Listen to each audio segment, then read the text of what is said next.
জয়গুরু দাদা ও মায়েরা, আজকে আপনাদের শ্রী ঠাকুর কয়েকটি প্রশ্নের উত্তর দিয়েছিলেন যা আমাদের জীবনে চলার ক্ষেত্রে অনেক সাহায্য করবে। তাই বন্ধুরা, ভিডিওটি স্কিপ না করে শেষ পর্যন্ত দেখেন। শরদ্দা বলে একজন ভক্ত শ্রী ঠাকুরকে বললেন, অনেক সময় একটা বিপদ কেটে গেলে যেন পরমপিতার দয়া ভালোভাবে বোঝা যায়। শ্রী ঠাকুর: ঢেউয়ের উঁচু জায়গাও আছে, নিচু জায়গাও আছে।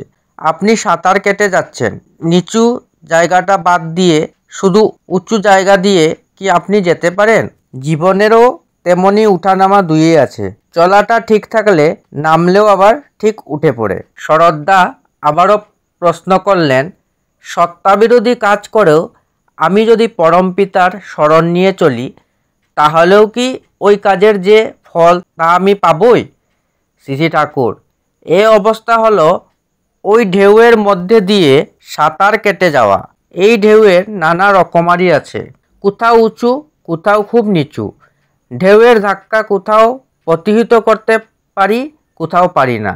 যখন পারি না তখন কাত হয়ে পড়ি আর চিৎকার করি, ধরে তুলো, কে আছো কোথায়?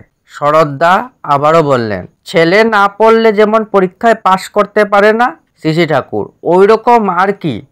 কিন্তু যার নিষ্ঠা ঠিক আছে সে থেমে যায় না, সে সাথে সাথে রিভাইজ করতে, আবার ভালোভাবে দেখতে আরম্ভ করে এবং চেষ্টা করে কিভাবে সাকসেসফুল হওয়া যায়।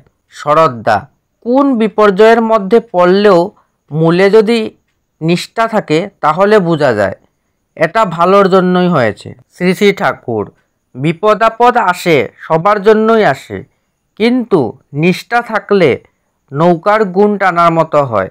গুণ টেনে নিয়ে যেতে যেতে হয়তো আছাড় খেলো, পড়ে গেল, কিন্তু তাতে ওই যাওয়া থেকে বিরত হয় না, উঠে আবার চলতে লাগে। এইটি শ্রী ঠাকুরের দীপরক্ষী 14 তারিখ 3 মাস 1962 সন থেকে নেওয়া হয়েছে।